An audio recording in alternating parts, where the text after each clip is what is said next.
Welcome to MT learning एक प्रभावी पहल स्टूडेंट। आज हम बात कर रहे हैं chapter number 4 party and party system in India part 3 की।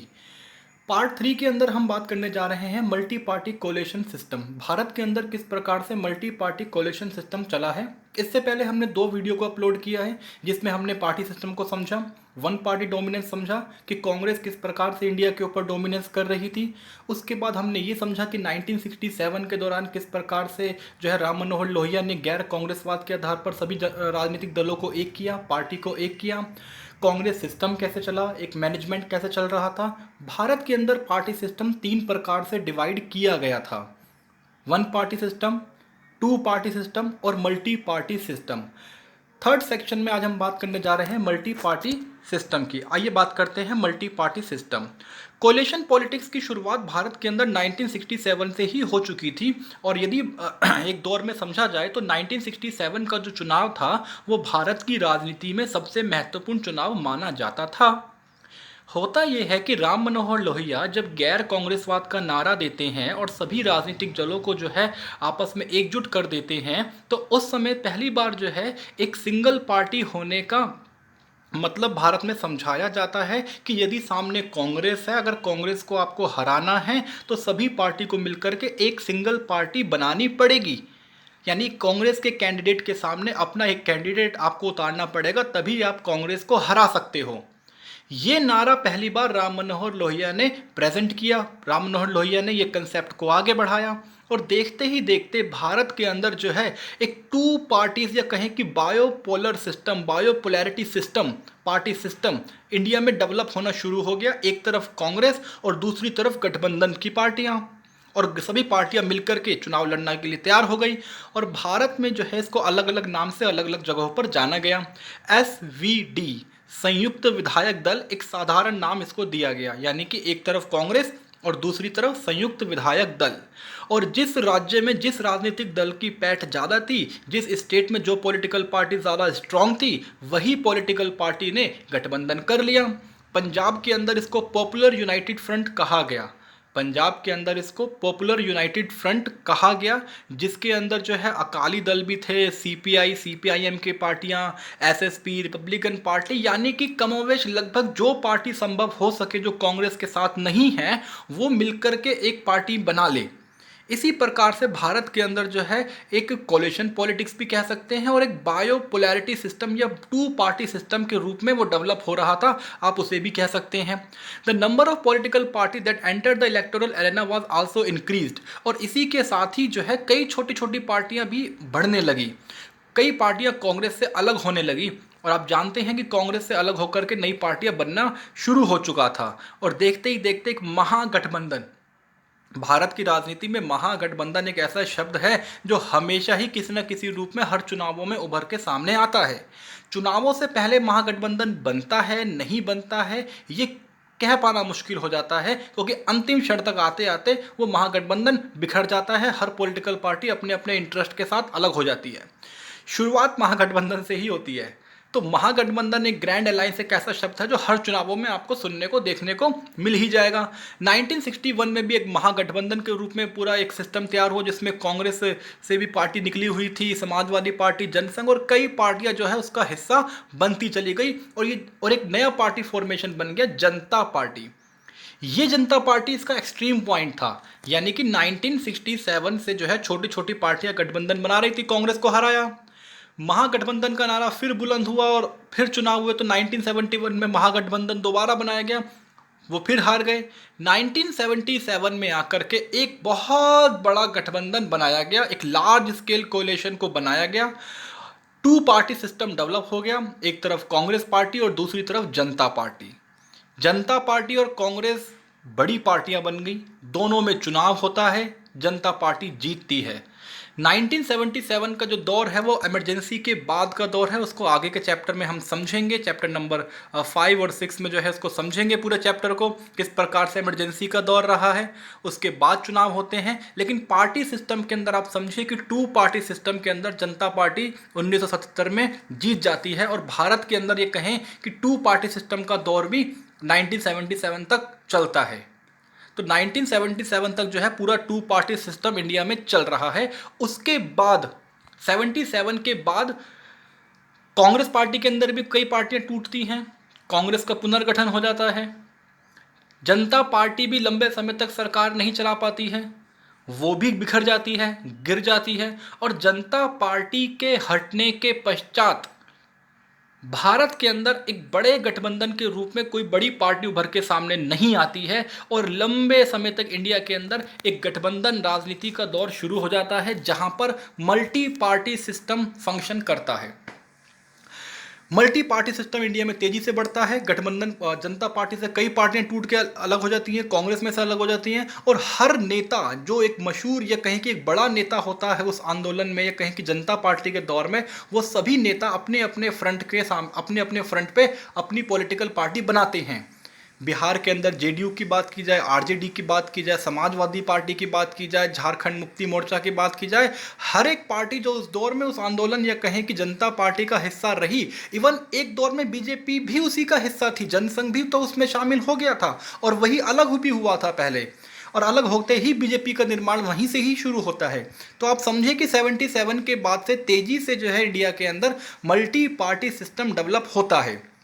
मल्टी पार्टी सिस्टम जो है उसी को ही कोलेशन पार्टी सिस्टम भी कहते हैं, मल्टी पार्टी सिस्टम भी कहा जाता है। और 1980 के बाद कांग्रेस को दोबारा बहुमत मिलता है। 84 के बाद 84 से लेके जो है राजीव गांधी की सरकार आती है, कांग्रेस डोमिनेट करती है, 400 सीटें आ जाती हैं। तो लोग ये कहते हैं कि कांग्रेस का डोमिनेंस दोबारा आ गया है, लेकिन वो एक डोमिनेंस नहीं था, क्योंकि कांग्रेस को एक इमोशनल वोट मिला था। इंदिरा गांधी जी की हत्या हो गई थी उस दौर में, उसके बाद एक इमोशनल सेंटिमेंटल वोट मिला, लेकिन कांग्रेस अपनी ज़मीन खो चुकी थी। और 1989 में जब चुनाव होते हैं तो उसमें पता लग जाता है, कांग्रेस हार जाती है, बड़े लार्ज स्केल पर हारती है 1989 में। और फिर गठबंधन सरकारों का दौर चलता है, उसके बाद फिर कांग्रेस एक वापसी करती है, लेकिन उस बहुमत के साथ या पूर्ण बहुमत के साथ वो नहीं कर पाती है।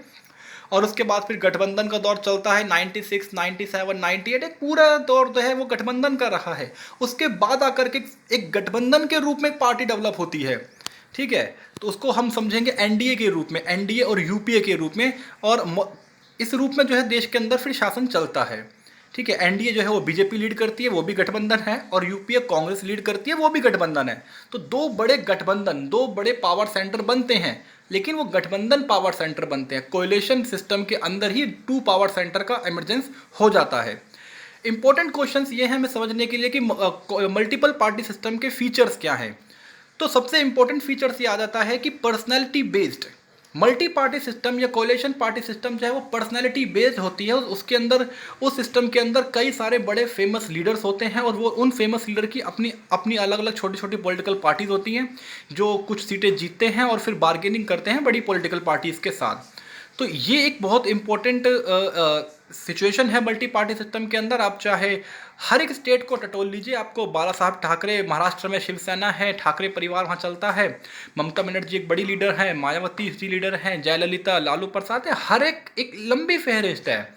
हर राज्य में कुछ बड़े नेता और उनकी अपनी अलग पॉलिटिकल पार्टी और उनकी अलग पॉलिटिक्स हर राज्य में चल रही है। तो सबकी एक लंबी फहरिस्त है, आप एक एक को टटोल के देख सकते हैं। Absence of loyalty to ideology, विचारधारा का अब कोई मतलब रह नहीं जाता है, सत्ता ही पाना है, यही आखिरी मकसद है राजनीति में आने का, और सत्ता हर लिहाज में पूरी होनी चाहिए, यही एक मतलब होता है। तो आइडियोलॉजी कमोवेश कोई मायने नहीं रखती है, आप कितने भी आइडियोलॉजी हो वो कोई फ़र्क नहीं पड़ता है। आपको अगर पावर मिल रही है तो आप हर लेवल पर कंप्रोमाइज़ करने के लिए तैयार हैं, बार्गेनिंग करने के लिए तैयार हैं। अपने विधायक वहाँ भी जा सकते हैं, वहाँ के विधायक आपकी पार्टी में भी आ सकते हैं। आइडियोलॉजी कहीं कोई मैटर करती नहीं है, आइडियोलॉजी को डिफाइन भी नहीं इस रूप में कर सकते हैं कि आपकी विचारधारा है क्या। तो आइडियोलॉजी कोलैप्स, आइडियोलॉजी का डाइल्यूट हो जाना है बहुत बड़ी प्रॉब्लम है, और एक इंपॉर्टेंट फीचर है मल्टी पार्टी सिस्टम का। Emergence of regional parties, multi party system या कोएलिशन पार्टी सिस्टम के अंदर चूंकि हर एक नेता जो है उस बार्गेनिंग की कंडीशन में आ गया है कि आप कुछ सीटें ले आइए और बड़ी पार्टी के साथ बार्गेन कर लीजिए, तो इसी की तर्ज पर जो है कई क्षेत्रों में कई पार्टियों का उदय हो जाता है। छोटी छोटी पार्टियां बहुत ज़्यादा बन जाती हैं। रीजनल एस्पिरेशन भी उन पार्टीज़ के जरिए निकल करके आती है कि अगर ठीक है आपको बड़ी पार्टी आपकी नहीं सुन रही, आपने एरिया के अंदर अपनी अलग पॉलिटिकल पार्टी बना ली। ऐसा भी होता है, कुछ एरिया के नेता हुए, कुछ रीजनल के नेता हुए, उन्होंने अपनी अलग पार्टी बना ली। देखते ही देखते तमिलनाडु के अंदर अलग पार्टियां काम करती हैं, महाराष्ट्र के अंदर अलग हैं, उनका अपना एक बहुत सीमित दायरा है। ऐसा नहीं है कि उनके मुद्दे जो है वो अन्य राज्यों को प्रभावित कर रहे हैं, ऐसा बिल्कुल नहीं होता है। उनके मुद्दे बहुत सीमित हैं, बहुत ही ज़मीन स्तर पर वो काम करते हैं। तो ये एक बहुत important part multi party system का होता है कि रीजनल एस्पिरेशन बढ़ जाती है, क्षेत्रीय मुद्दे आसमान पर आ जाते हैं और जो बड़े मुद्दे हैं वो कहीं ना कहीं गौण हो जाते हैं, या कहें कि उन पर बड़ी पार्टी ही बात करती है, छोटी पार्टियां उस पर इतना ध्यान नहीं देती हैं। वो अपना एक राय जरूर रखती हैं लेकिन उसको लेकर के कोई बड़ा विजन उनके पास नहीं होता है। Position within the party, personality clashes, rise to acquire power. सत्ता के पाने के लेकर के ही जद्दोजहद पार्टी के अंदर भी होती है। एक ही बड़ा नेता है, उस नेता के समक्ष अगर कोई दूसरा नेता आ जाए तो एक संवाद खत्म होता है और क्लैश की कंडीशन आ जाती है। एक ऐसा क्लैश होता है, ऐसा द्वेष होता है कि मैं नेता बनूंगा और आप नहीं बनेंगे तो मैं बनूंगा, जिस कारण से पार्टी के अंदर टकराव की स्थिति बहुत ज़्यादा बढ़ती है, पार्टियां टूटती हैं, नई पार्टियां बनती हैं, पार्टियों का मर्जेंस भी होता है, कई पार्टियां आपस में वापस मिल भी जाती हैं।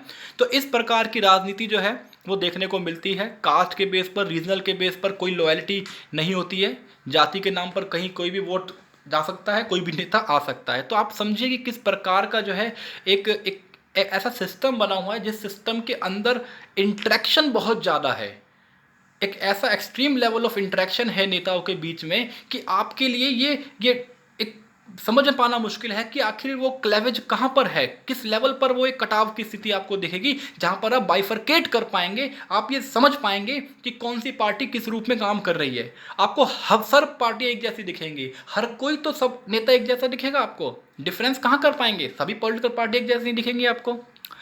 Emergence of bio party system, तो मल्टी पार्टी सिस्टम के अंदर एक और इंपॉर्टेंट बात ये होती है कि बायोपोलैरिटी सिस्टम जो है यहाँ से डेवलप होता है। 1999 के बाद जो है अटल बिहारी वाजपेयी एक स्टॉलवर्ड लीडर हुए हैं, बहुत बड़े नेता हुए हैं। वो 24 पार्टी का गठबंधन बनाते हैं। 24 पार्टी का गठबंधन एनडीए कहलाता है, नेशनल डेमोक्रेटिक अलायंस। हालांकि उन्होंने कोशिश पहले भी करी थी पर पहले उस रूप में इतना ताकतवर गठबंधन नहीं बन पाया था, पावर जो है वो कोलैप्स कर गई थी। लेकिन उसके बाद फाइनल 1999 में जो है उन्होंने अपना पूर्ण गठबंधन बनाया और उस गठबंधन को बनाने के बाद उन्होंने 5 साल तक सरकार चलाई और उसी के फलस्वरूप जो है आगे फिर कांग्रेस ने जो है गठबंधन बनाया और यूपीए सरकार चलाई और एक सक्सेसफुल गवर्नमेंट दी। 15 साल तक इंडिया में एक सक्सेसफुल गवर्नमेंट रही और उसके बाद 2014 में दोबारा से एक वन पार्टी डोमिनेंस की तरफ इंडिया मूव कर गया, जहां पर बीजेपी जो है एक वन पार्टी डोमिनेंस के रूप में ही काम कर रही है। ठीक है, तो इस प्रकार से जो है लगभग आप ये कह सकते हैं कि 2014 तक इंडिया के अंदर मल्टी पार्टी सिस्टम चला और मल्टी पार्टी सिस्टम के अंदर भी 2 पावर सेंटर्स बने जिसमें एनडीए और यूपीए फंक्शन करें।